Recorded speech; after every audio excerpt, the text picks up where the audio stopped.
एक दौर था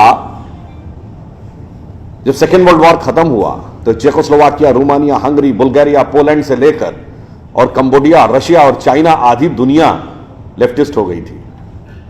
पर in the span of living generation सब कुछ खत्म हो गया। बहुत जल्दी आए और बहुत जल्दी खत्म भी होने लगे। हां, यह बात जरूर है कि अभी कुछ जगहों पर उनके अवशेष रह गए हैं। एक जगह है केरल, एक जगह है मीडिया और एक जगह है जेएनयू।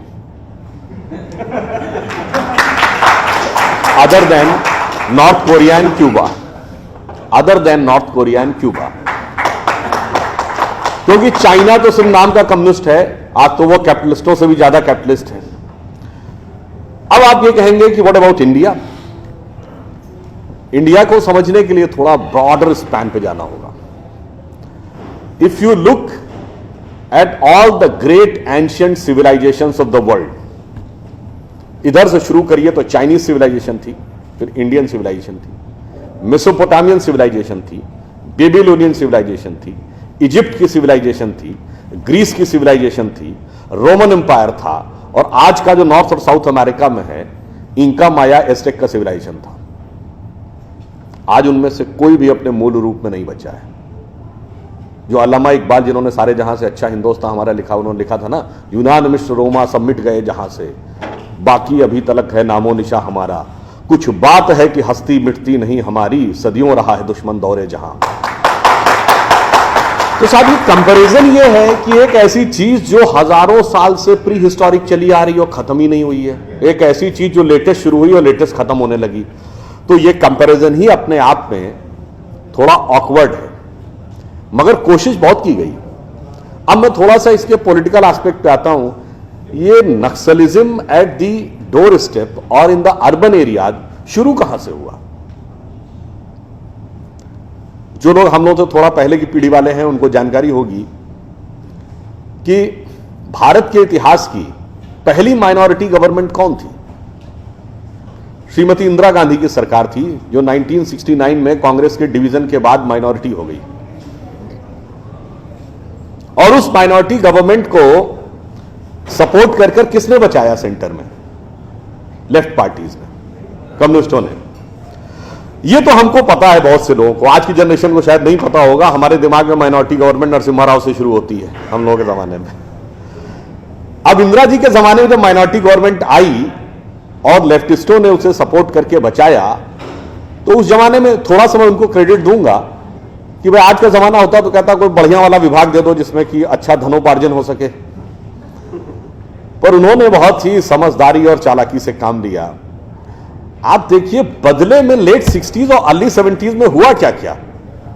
प्रीवी पर्स खत्म हुआ, फंडामेंटल राइट्स में राइट टू प्रॉपर्टी खत्म हुआ, बैंकों का नेशनलाइजेशन हुआ, पब्लिक सेक्टर अंडरटेकिंग्स बनी, यानी इंडस्ट्रीज का नेशनलाइजेशन हुआ, कमिटेड जुडिशरी की बात हुई, और finally preamble of the constitution, जिसको डॉक्टर अंबेडकर ने कहा था संविधान की आत्मा है, इसे कभी बदला नहीं जाएगा, उसमें सोशलिस्ट और सेकुलर वर्ड जोड़ दिया गया। यानी समर्थन के बदले में उन्होंने बहुत कुछ अपना सेटअप बना लिया उन कुछ सालों में। फिर Indian council of historical research, Indian council of cultural research, Indian council of scientific research, Indian council of agriculture research, सब जगह धीरे धीरे आकर स्थापित हो गए। जेएनयू भी उसी दौर में स्थापित हुई। उसमें एक विशिष्ट वर्ग, विशिष्ट विचारधारा के लोगों को नियुक्त किया गया, वैसे ही छात्रों को मोल्ड किया गया, जैसा भी ममता जी ने अपने उद्बोधन में बताया भी।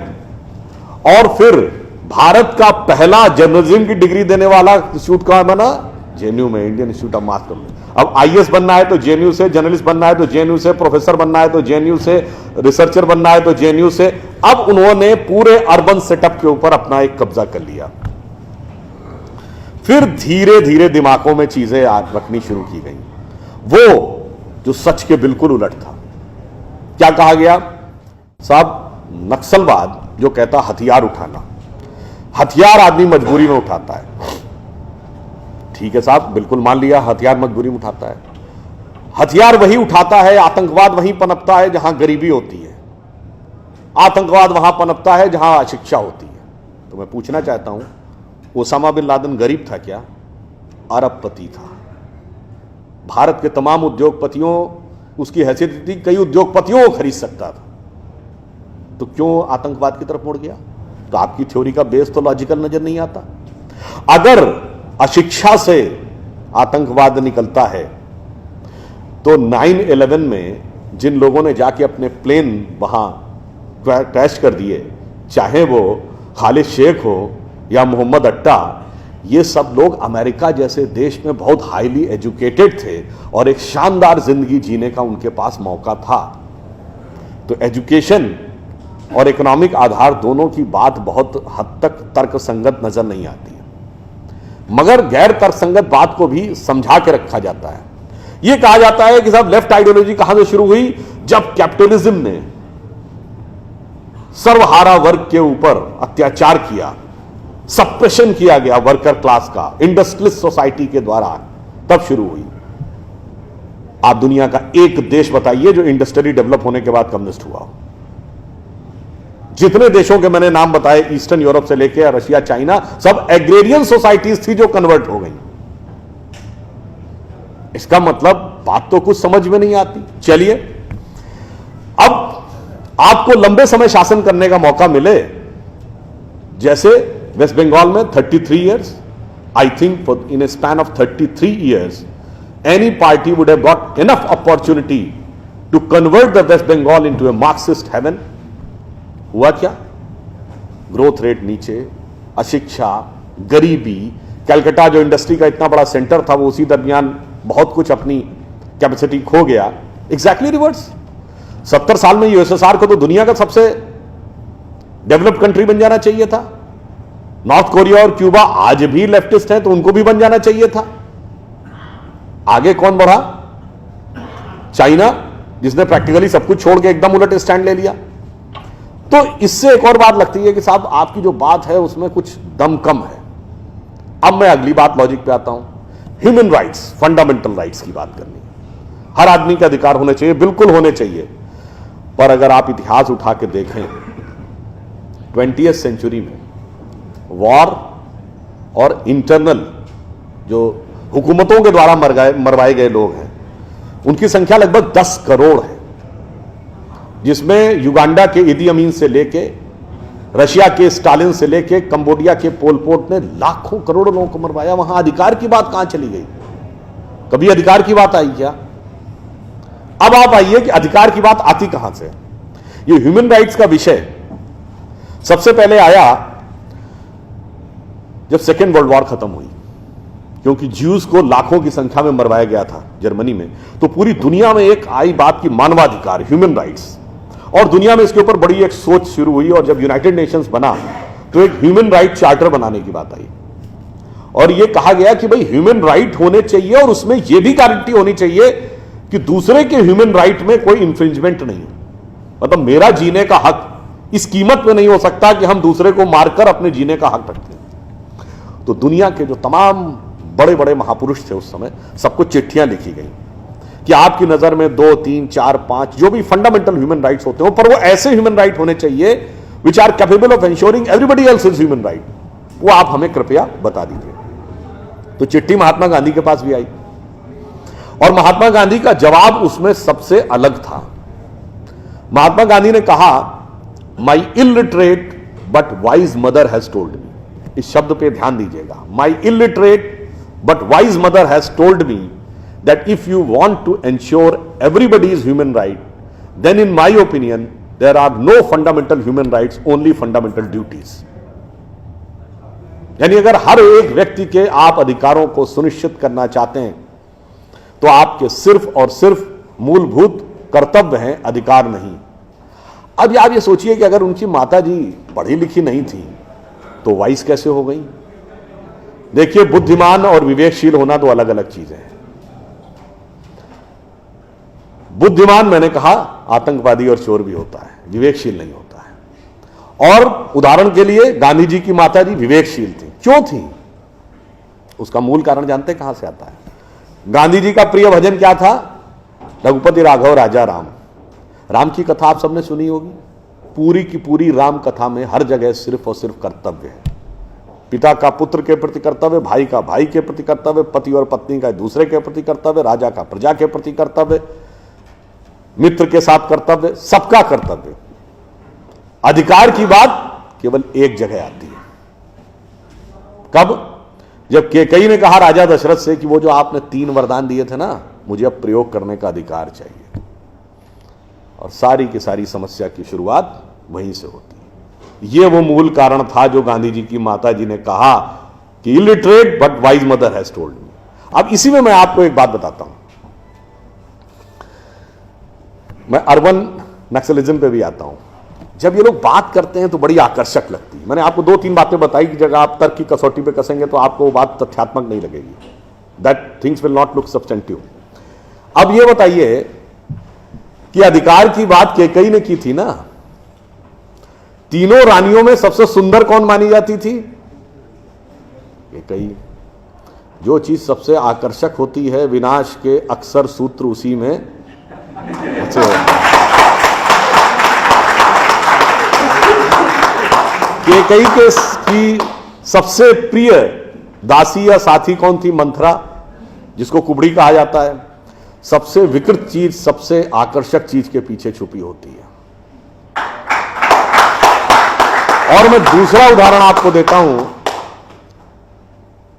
सबसे खतरनाक चीज भी कैसे आती है। राम कथा में उदाहरण है, रावण ने जब सीता जी का हरण किया तो वो राक्षस के वेश में आया था क्या? साधु का वेश धर के आया था। मगर वो कह रहा था बस लक्ष्मण रेखा पार करो, लक्ष्मण रेखा पार करो। और सीता जी ये सोचकर कि हम तो अच्छा काम करने जा रहे हैं, ये तो एक अच्छा चैरिटेबल काम है, और वो जैसे ही लक्ष्मण रेखा पार करती हैं और उसका असली स्वरूप समझ में आता है। ठीक यही ये अर्बन नक्सलिस्ट करते हैं। आपको एक साधु का आवरण ओढ़ के आते हैं, कहते हैं महान कार्य है, समाज सेवा का कार्य है, इसमें आप जुट जाइए। और एक बार आप अपनी लक्ष्मण रेखा क्रॉस करके वहां पहुंचे तब आपको समझ में आता, मगर तब आप चाहकर भी उसके चंगुल से छुटकारा पाना बहुत मुश्किल है।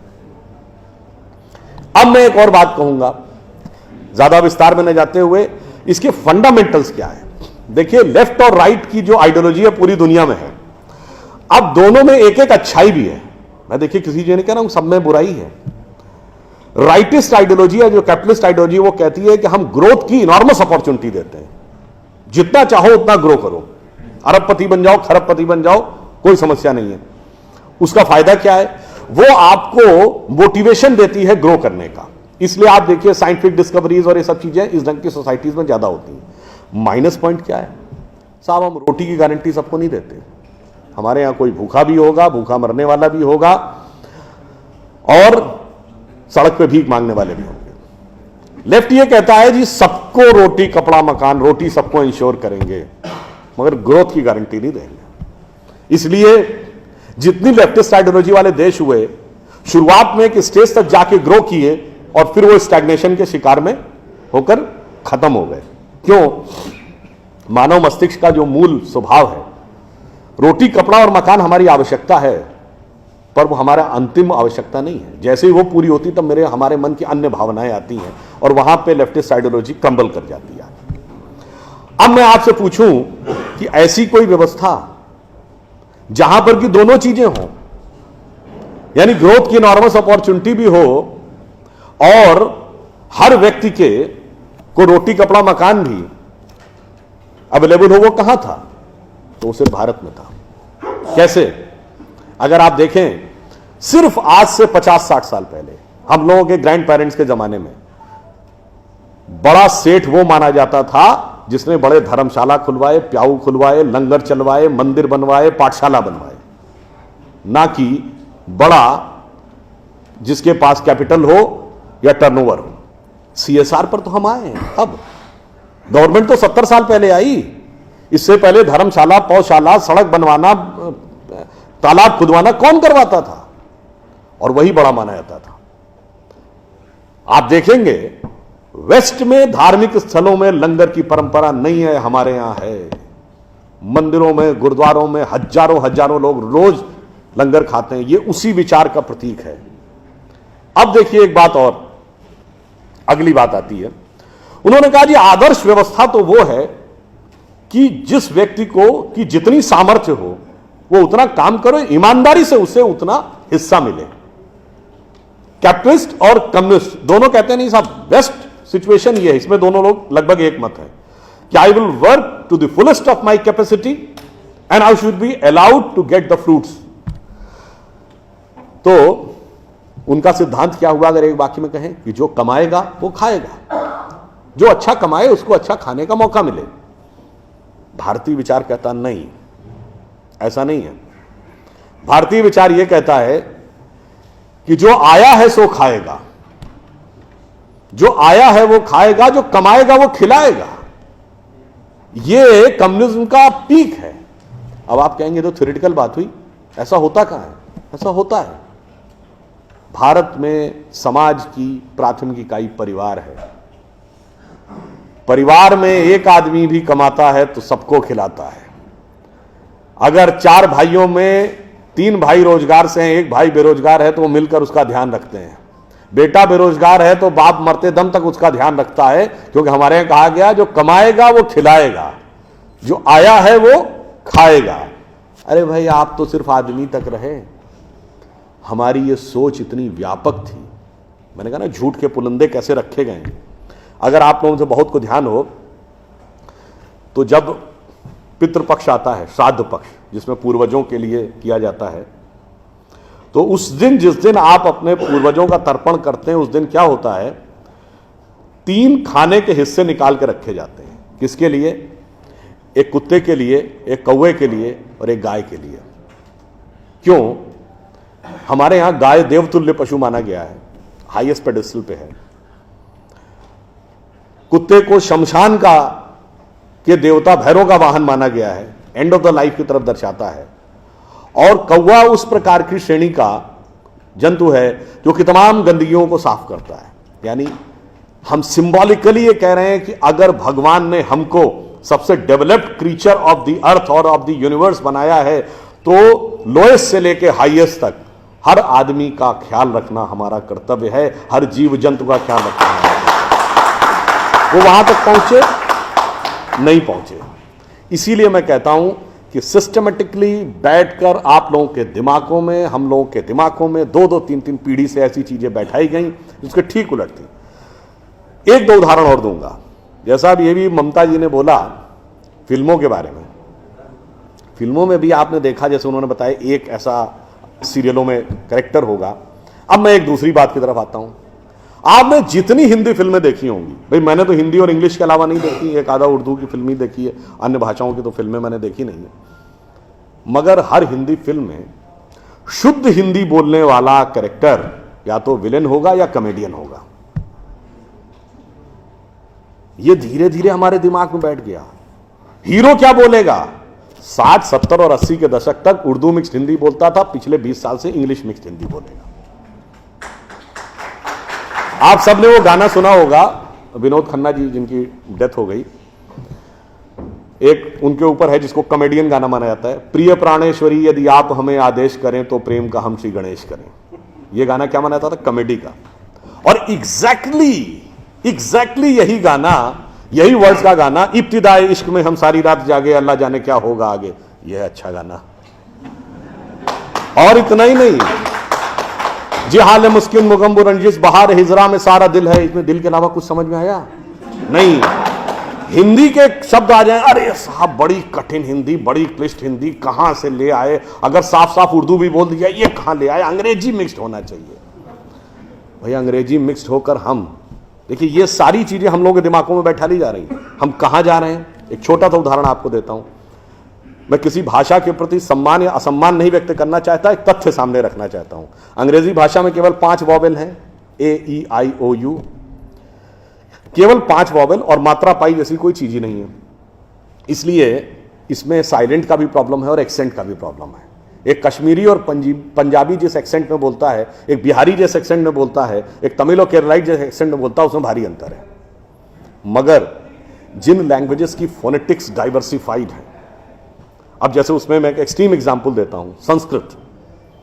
आप वैष्णो देवी के मंदिर जाइए या तिरुपति बालाजी के मंदिर, काशी विश्वनाथ या कामाख्या, जब पुजारी मंत्र बोलना शुरू करता है, एक्सेंट में कभी डिफरेंस देखा है? वो भी तो उसी इलाके के हैं। क्यों? क्योंकि आपकी लैंग्वेज की फोनेटिक्स डेवलप्ड है, साइंटिफिक है। उदाहरण के लिए आप सब ने कभी ध्यान दिया हो या ना दिया हो, हिंदी में कहते हैं ना काखा गाघा अंगा। का जब बोलते हैं तो जबान कहां लगती है? फिर खा में और पीछे, गा में और पीछे, घा में और पीछे। जब अंगा बोलते हैं तो गले से निकलता है। The entire phonetics is designed as per the contour of your vocal cord. एक प्रकार के शब्द एक साथ, तथ दध ना सब दांत से अंतर है, पफ पफ मा सब होठ से। इतना डेवलप्ड, इतना साइंटिफिक इंस्ट्रूमेंट हमारे पास, और हमें समझाया जा रहा है कि नहीं ये छोड़ दो, ये तो वैसी बात हो गई कि हमारे पास स्मार्टफोन है। मगर दुनिया जो है वो पुराना वाला जो नोकिया हम यूज करते थे उसके पीछे भाग रही है। तो नहीं जी, हम तो उसी के साथ चलेंगे।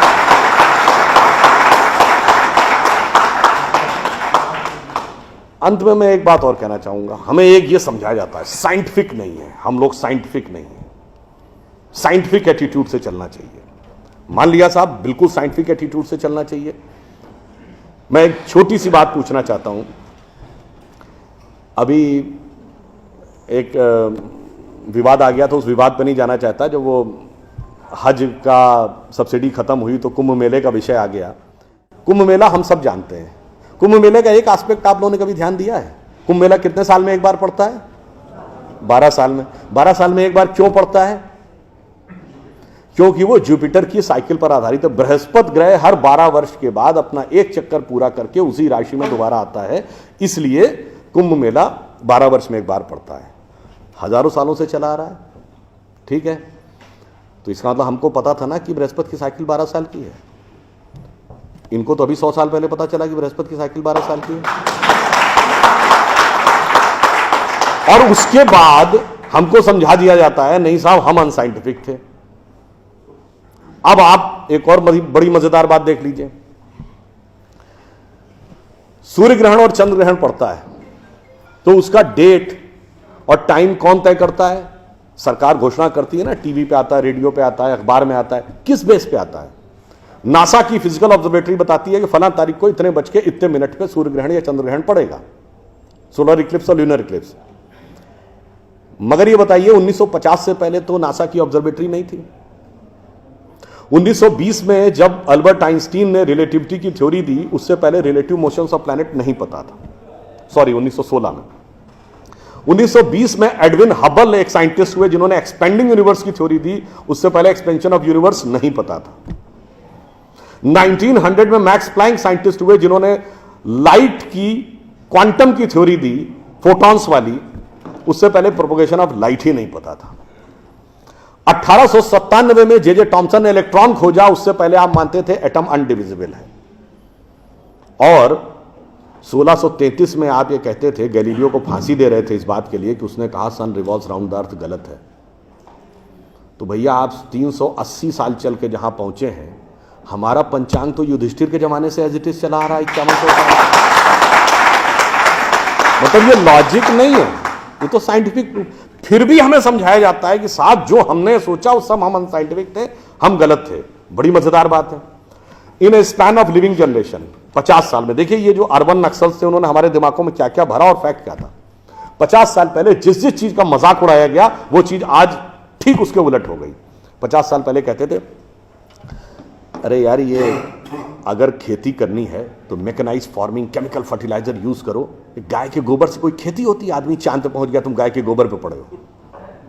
आज नहीं, ऑर्गेनिक फार्मिंग की तरफ जाओ। 50 साल पहले क्या कहते थे? अरे भाई ये जड़ी बूटियों फल पत्ती खाने से कोई इलाज होता है? नीम हकीम खतरा है जान। खाना है तो नई दवाएं खाओ, क्लोसिन, मेटासिन, टेरामाइसिन। आज आप क्या कहते हैं? नहीं, केमिकल नहीं, हर्बल मेडिसिन की तरफ जाओ। ठीक, आज से केवल 50 साल पहले आप ये कहते थे, जब हम कहते थे पेड़ों की रक्षा करो, जंगल की रक्षा करो, पहाड़ की रक्षा करो, कहते थे this is the reminiscence of a primitive tribal civilisation. आज 1992 के रियो डी जेनेरो से लेकर 2009 के कोपेनहेगन से लेकर 2016 के पेरिस तक आप कहते हैं नेचर फ्रेंडली डेवलपमेंट करो। भैया सब कुछ उलटता जा रहा है। जो हमने कहा, जिसका आपने मजाक उड़ाया, वो सब कुछ सही होता जा रहा। अब मैं एक और बात कहूंगा जिसका कि बहुत मजाक उड़ाया गया, शायद हम लोग कभी ध्यान नहीं देते। भारत में यह कहा जाता था कि ज्ञान प्राप्त करना है तो ध्यान लगाओ। संत महात्मा जाके गुफा में ध्यान लगाते थे, पीर फकीर जाके कहते थे इल्हाम हो जाएगा। लोग कहते थे क्या बेवकूफ है, हाउ इज इट पॉसिबल, ऐसा कहीं हो सकता है क्या कि जाके ध्यान लगाया और ज्ञान प्राप्त हो गया। If you want to attain knowledge you must outreach, understand the things, meet the people, visit the place, like what Darwin has done. अब 50 साल बाद मैं आपसे पूछता हूं, आपको न्यूयॉर्क टाइम्स अखबार पढ़ना है तो दो रास्ते हैं।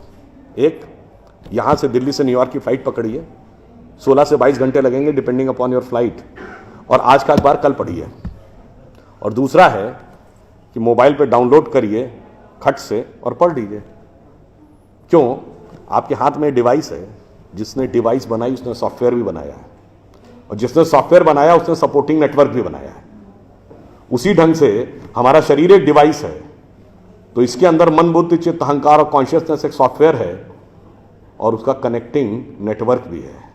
बस नेटवर्क से कनेक्ट होना है और सब डाउनलोड है। और अंत में मैं एक उदाहरण दूंगा। सब कुछ कहा जाता था कि पैसे के कारण शोषण हुआ, इसलिए खड़े हो जाओ, लोगों के साथ भिड़ जाओ। हमारे यहां परंपरा में त्याग का महत्व था। हम आपसे पूछें, दो राजा बताइए जो सबसे बड़े महान माने गए भारतीय संस्कृति में, राजा राम और राजा हरिश्चंद्र। दोनों इसलिए कि त्याग किया, इसलिए नहीं कि बड़ा बड़ा इलाका अलेक्जेंडर द ग्रेट की तरह कब्जा कर लिया। अब मैं एक आपको उदाहरण देता हूं, वो त्याग कैसे समाज में रचा बसा था। हमारे पूज्य संतों में से एक हुए संत रविदास, काशी के रहने वाले थे। उनके पास भगवान राम की एक मूर्ति थी। काशी नरेश उनके पास गए, कहा जाता था इतनी सिद्ध मूर्ति है, आप कृपया इसे मुझे दे दीजिए।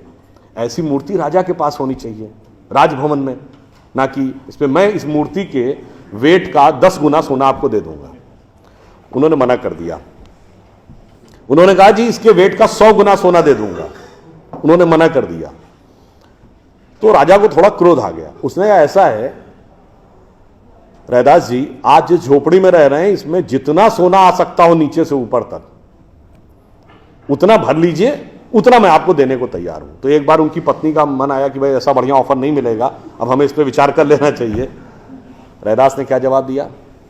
एक मोरो राम नाम धन, एक मोरी आशा, ऊ धन ही ई चले जाइए, ना चाहे भगत रैदासा। मना कर दिया। रैदास जी क्या थे?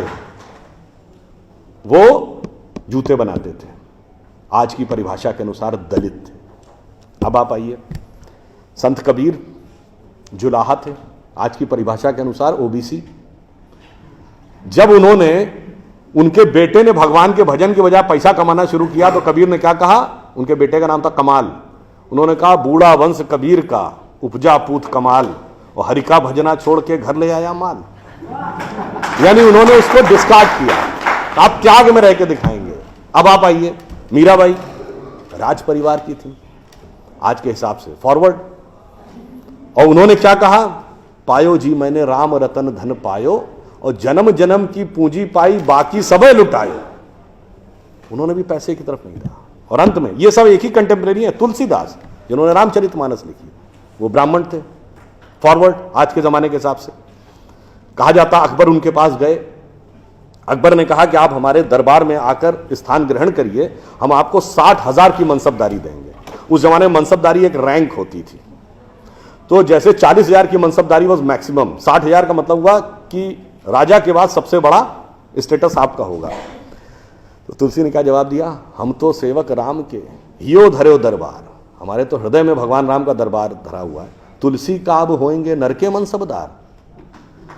ये मैंने क्यों बताया? जो बातें ये अर्बन नक्सलिस्ट समझाते हैं कि शोषण किया गया, कैपिटलिज्म किया गया, अगर मार्क्स ने कहा धर्म एक अफीम है जो गरीबों को पिला दी जाती है ताकि अमीर उस पर हुकूमत करता रहे, पर यहां ऐसा नहीं था। मैंने दिखाया समाज का निचला वर्ग हो, मध्यम वर्ग हो, उच्च वर्ग हो, राज करने वाला वर्ग हो, सबने कहा जो त्याग करेगा वो महान होगा। इसीलिए हमारे यहां महात्मा गांधी महान हुए, ना कि प्रधानमंत्री रहने वाले नेहरू महान। तो इसलिए मैं अंत में यह कहूंगा आप सभी लोगों से कि ये जो मायावी रावण साधु का वेश बना के आता है, सूक्ष्म दृष्टि से इसको समझिए और आश्वस्त रहिए कि वो चाहे कितना भी मायावी हो, अंत में विजय हमारी ही होगी, क्योंकि हम आज दुनिया के यंगेस्ट नेशन है। जैसा अभी नलपत जी ने कहा ना कि भाई people like us we are in minority. हम देश दुनिया के सबसे युवा देश हैं, यह सत्य है, मगर यह अर्ध सत्य है। हम सबसे युवा देश और सबसे प्राचीन सभ्यता है। We are the youngest nation and the oldest civilisation. तो एक गौरवशाली हमारा भूतकाल है और एक शानदार भविष्य है जो हमारी प्रतीक्षा कर रहा है। बस बीच के इस माया के प्रपंचों को से हम बचे रहें तो कहीं कोई संदेह नहीं है। एक पंक्ति कहकर समाप्त करूंगा कि गौरवशाली था भूत, भविष्य भी महान है, अगर संभालें आप उसे जो वर्तमान है। धन्यवाद।